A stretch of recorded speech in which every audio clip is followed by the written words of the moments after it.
Hello everybody, we are back. So what we are studying in the previous class is about the arc and power supply characteristics, stable and unstable operating points. So what we have this power supply characteristics which goes like this. As I told you that these arc devices are operated usually with constant current power supplies. So this is the arc characteristics. You are changing the voltage from here to here, and what you are seeing that current is more or less constant. It is not changing, and of course it is changing at certain point here.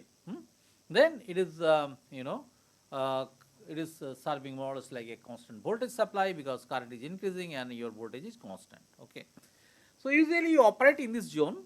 There is certain voltage range through which your power supply will offer uh, its behavior as a constant current power supply, and beyond that specified voltage limit, it will no more act as a constant current power supply.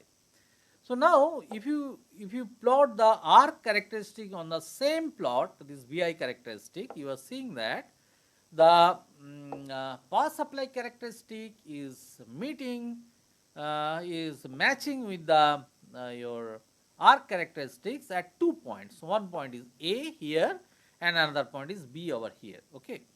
Now it can operate theoretically at any of these 2 points because they match with the characteristics, but one of them is stable operating point and the other one is not. So I'll tell you why. Okay. Suppose initially let it is operating at the point B. Okay. Now you know that current can be decreased or increased momentarily because of the instabilities. Now if due to certain reasons, suppose the current decreases due to instability, the current decreases and the point goes to the B1. Okay, at this current decreases and it goes to B1. You see that the arc characteristics require a very high voltage, but the power supply is not able to give it to that. Okay, so what it will do, it will take it back to the point B. Now suppose due to certain similar kind of instability, the current increases and the current goes to point B2 like this. Okay. Now at the point B2, what we are seeing that your power supply is supplying a voltage which is higher than what is required by the arc. So that will drive more current through the arc and it will go somewhere here.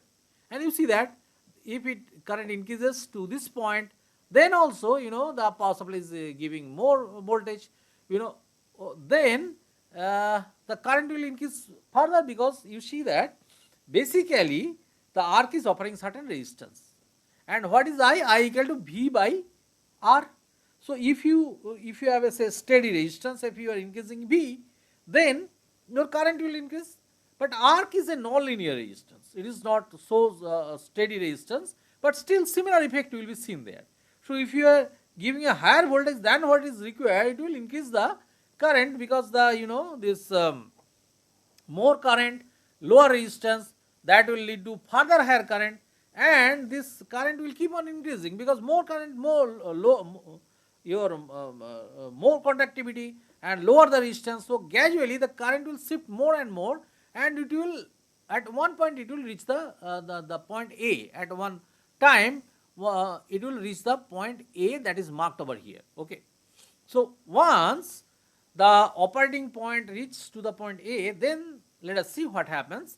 Suppose the current increases further due to some instability. That time what you are seeing that say the point A2, the current has just crossed this point A where it was meeting the your arc characteristics and this power supply characteristics.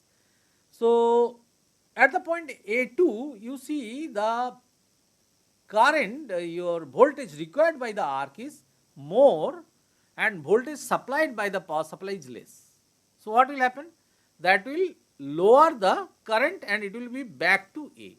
Suppose due to certain instability, now the current decreases. Then where it will go? It will go to the point A1 say, just cross the point A.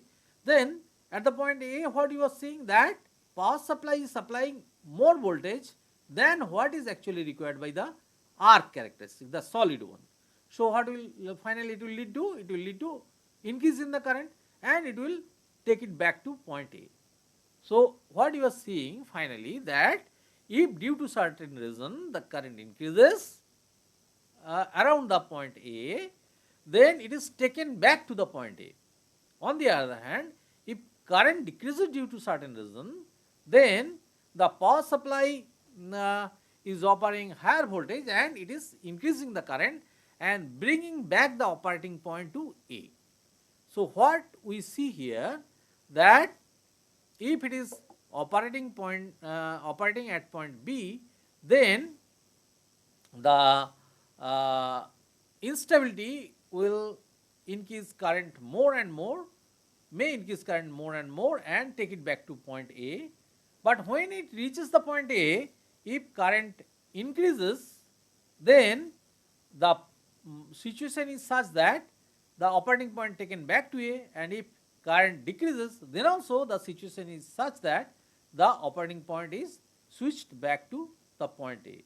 So what we finally conclude that A is a stable operating point and B is an unstable operating point.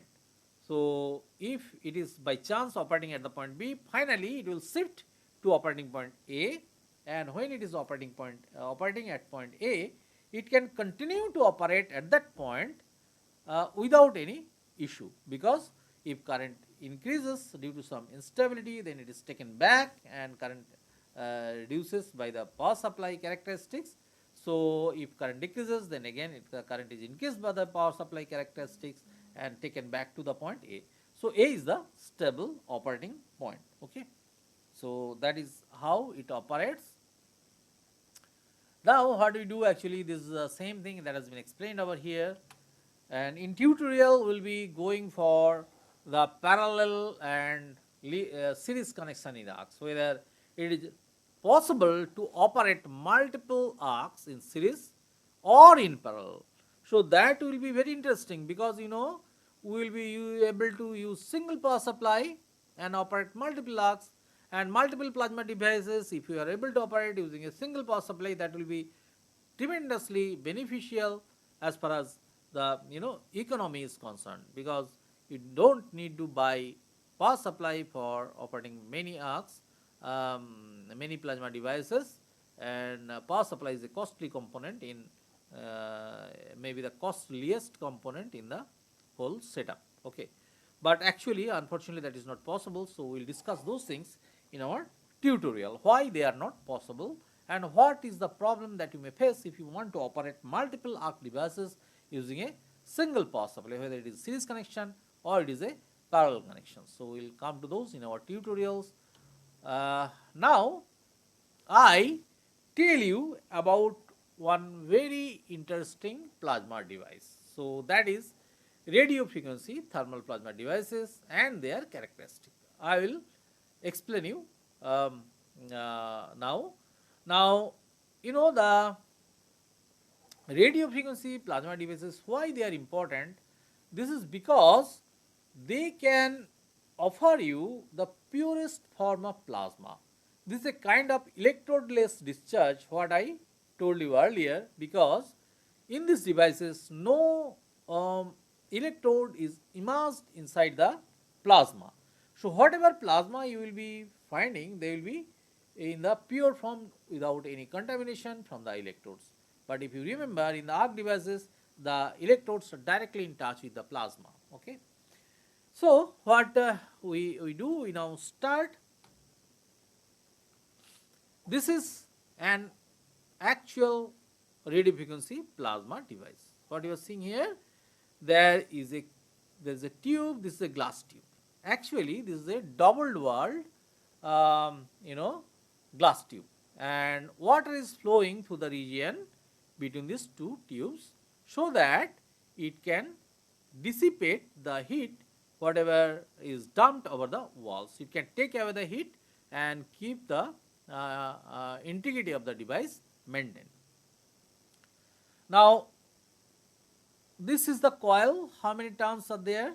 You see 1, 2, 3 and 4. So, just 4 turns of coil is there, and this coil, just for information, that they are not solid wires, because they are carrying very high current. So, these coils are hollow inside, and hollow tubes actually used to form these coils, and water is passing, chilled water is passing through the tubes. Okay. And at the other end, what you are applying? You are applying a radio frequency. Radio frequency means what? It is in the megahertz range. So, usually this device, what you are seeing, it is operating with 3 megahertz of radio frequency.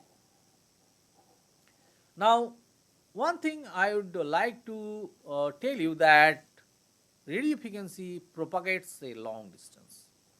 So, whenever you are operating these devices at very high power, say 30 kilowatt, 40 kilowatt, 80 kilowatt, they are very common figures. You will find plenty of RF devices operating at around say 30 to 40 kilowatt.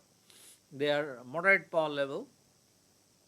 So, when they are operating at such high power, they radiate radio frequency waves, which can influence a distant electronic device. For example, suppose you are operating this device in this room, some few rooms apart, somebody is operating his computer, and it can affect the operation of the computer. So, one essential thing is that you must shield this device appropriately.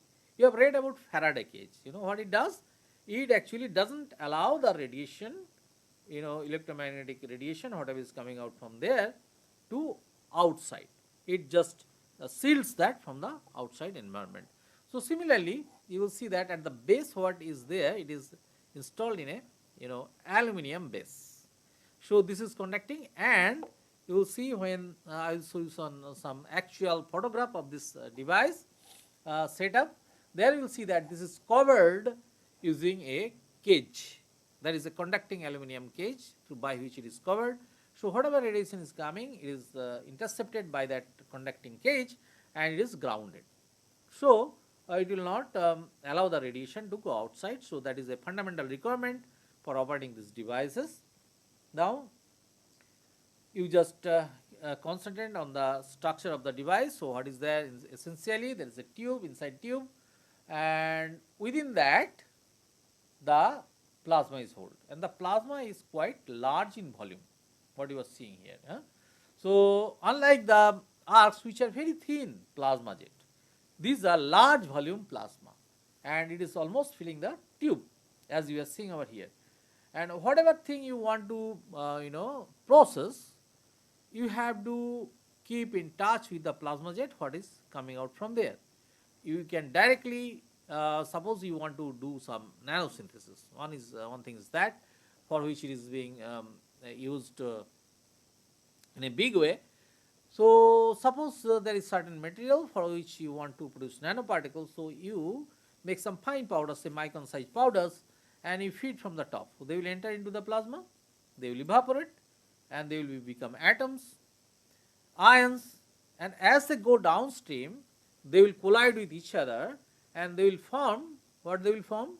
They will form, nucleation. They will undergo homogeneous nucleation most of the time. So, they collide with each other, stick, and make a bigger particle. Then that collide, then again it become bigger particle. So, that growth in the particle size continues as it goes downstream. At certain point, the temperature becomes so low that the sticking now stops. They start colliding like billiard balls. They don't stick. They just get collided and scatter away. So, that time the size they achieve is the final size. Usually that size depends on how fast you have cooled or how long it was within the plasma. So what is the dwell time and what is the gradient in the temperature? So depending on that, you can control the size of the particle. So this is a device which can give you, very pure form of nanoparticles, and with a handle to control their size distribution. So how it operates now I'll tell you. So at the base there is a, oscillator circuit which is very much important. Earlier they are tube based oscillators, so this is a Colpit oscillator configuration, and these are the capacitors which you need to adjust properly to get the right frequency that you want. And this is the coil. Which coil? This is coil. This coil is put over there. So this is the coil that is coming into the picture. So you need to connect over here, and this is the tube. Basically we are using a triode. You can use other tubes as well, and this is a DC power supply which is basically energizing the giving energy to the oscillator circuit. Now this device, how it operates, okay. So the physics is rather simple, So at the left hand side we have shown the plasma torch. This is called RF plasma torch, and these are the 4 coils. Current is passing through that. What current? This is a megahertz frequency current. So once the current is passing this way, another time the current is passing this way. Now if some current passes through a coil, you know that it will produce a magnetic field which is axial, okay. So when the current is passing this way, then the magnetic field is upward. When it is reverse, the magnetic field is downward. So the magnetic field is switching up and down, up and down, up and down. So when that is the case, so what is there? There is a del B del T component, and B is Bz, the vertical direction, okay. So there is a change in flux del B del T, and that will produce an electric field. In which direction?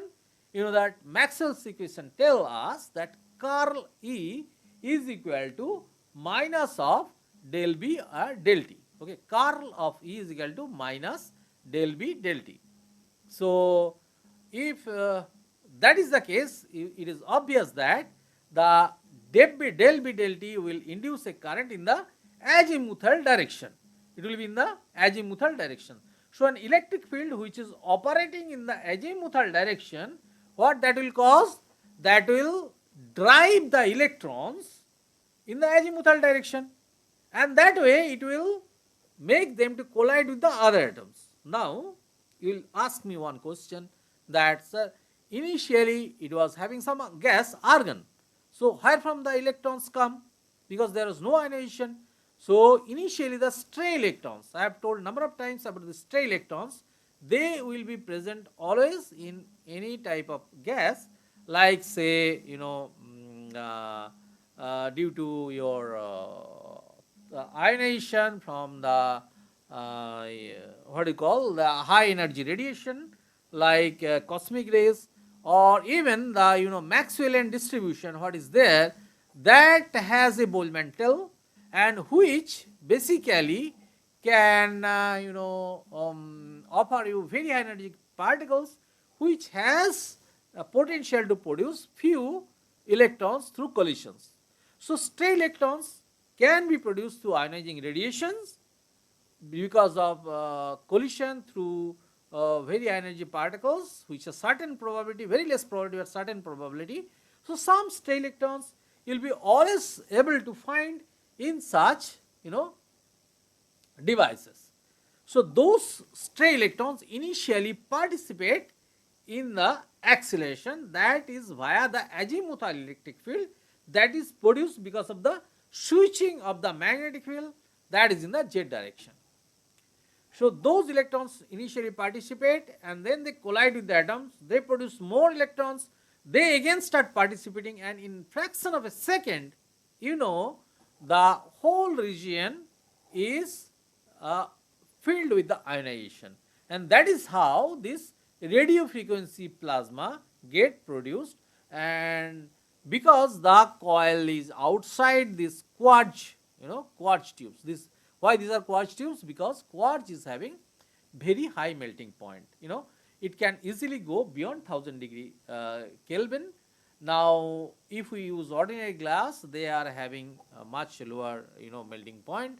So quartz glass is, crystalline, and they offer such high melting point. That is why these are being used in this, devices where intense thermal radiation is there. Okay.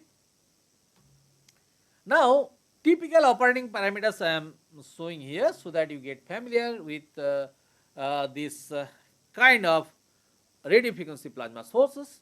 Typically, some argon gases are used in most of the devices, but reactive gases like oxygen or air also can be used in these devices. Typically, the current what we are using here, it was around 4.5 ampere, and it was giving a radio frequency voltage of 4 kilovolt. Then radio frequency was 3 megahertz, filament current was 165 ampere, and then sheath gas flow rate is 10 lpm. So this is the kind of parameters which are used, but not necessarily to be confined within these limits. You can vary the parameters depending on the kind of application what you are going to use. Okay. So you, of course, you need to increase the current and the voltage if you want to have much higher power in the plasma. Okay. So now I show you the kind of temperature profile that is possible within this device. Okay. So it is very interesting, and it is important to know why this kind of profile originates inside these devices. Okay. Now, one thing, let me tell you that here what you are seeing here, this is a typical profile that is shown over here, that it is having a central dip. So which is important, and this is very much characteristic feature of such devices, that there will be central dip in the temperature in these devices, and there are reason why this interesting M-shape profile appears in radio frequency plasma temperature distribution. Let me explain you why this kind of distribution is coming over here. Now we see over here that this is the coil. Okay. Now the energy that is getting pumped into the plasma is coming from the periphery. Okay. Now depending on the frequency, there is certain skin depth. So when this radio frequency power tries to enter radially into the plasma, it gets attenuated. And what is the skin depth? It is the region through which it gets sufficiently attenuated, and the energy is pumped from the periphery towards the center.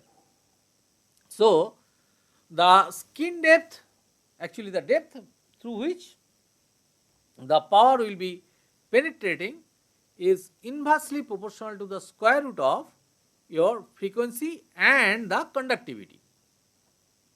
So if you increase the frequency, then the amount of the length of the region through which it will be able to penetrate reduces. Whereas if you decrease the frequency, then the wave, the radio frequency wave, can penetrate even to the center of the zone. Okay. Now what happens, actually we have chosen a frequency which is in the range of 3 megahertz. So that is actually has certain limitation penetrating the full length till the center. So it is getting absorbed maximum on the periphery, and then it is getting attenuated and reaching the center. On the other hand, it is having some inverse dependence with the you know uh, conductivity as well, sigma. Now, more the conducting, less will be the penetration. So, if it is a non-plasma system, it will penetrate the full, but if it is plasma highly conducting, then it will be attenuated very fast. What is happening here, you see? The plasma or the gas which is in touch with the wall, which is intensely cooled using chilled water supply, so that stays nearly at the temperature which is exactly in touch with the wall, that stays at a temperature which is close to the wall temperature. So that is a you know non conducting or cold gas boundary layer which is in touch with the inner wall. So there the conductivity is very low, so penetration will be high, and also the wall is cooling, so that temperature it is forcibly bringing down. So now you know that the RF heating will be maximum at the periphery only, but unfortunately that zone is cooled by the wall, so the temperature is forcibly brought down. Now as it penetrating, so it is getting heated more and more, but at the same time the RF is getting attenuated as well as it moving towards the center. So ultimately what is happening, as you are going radially inward, the temperature is low at the wall, then it is increasing because of the RF heating, and then there is a region where it is getting heated to the maximum temperature, and after that it is coming down because what? Because the RF itself is getting attenuated as it is progressing towards the center. So that is the origin of the M-shape profile. What you have seen in these figures, they are actually obtained experimentally. Now in the tutorial we will be seeing the actual plasma system, RF plasma system, what are the peripherals, how they are operated, and what are the different advantages and disadvantages of such systems. Then this is the actual system, as I was telling you that I will be showing you the cage where this radio frequency torch is enclosed. So this is the torch region which you are not able to see. I just opened that region, took out the aluminum enclosure to show you how the device looks in the earlier slide. Now regarding the oscillator, I will be showing you what are the actual oscillator components that looks like, and I will be telling you after that the non-thermal plasma sources, how they are generated at atmospheric pressure. So these kind of devices are coming up in a great way in this time because of the advantage that they do not require any vacuum system, and they are very portable system, very small system. An atmospheric pressure plasma jet can look almost similar to your pen or a little bigger than that, so that you can hold it in between fingers of such plasma torch, and they need a very small power supply. So this atmospheric pressure plasma jets will be a point of discussion in our next lecture. They are immensely useful in many applications. So I stop here, meet you in the next class. Thank you.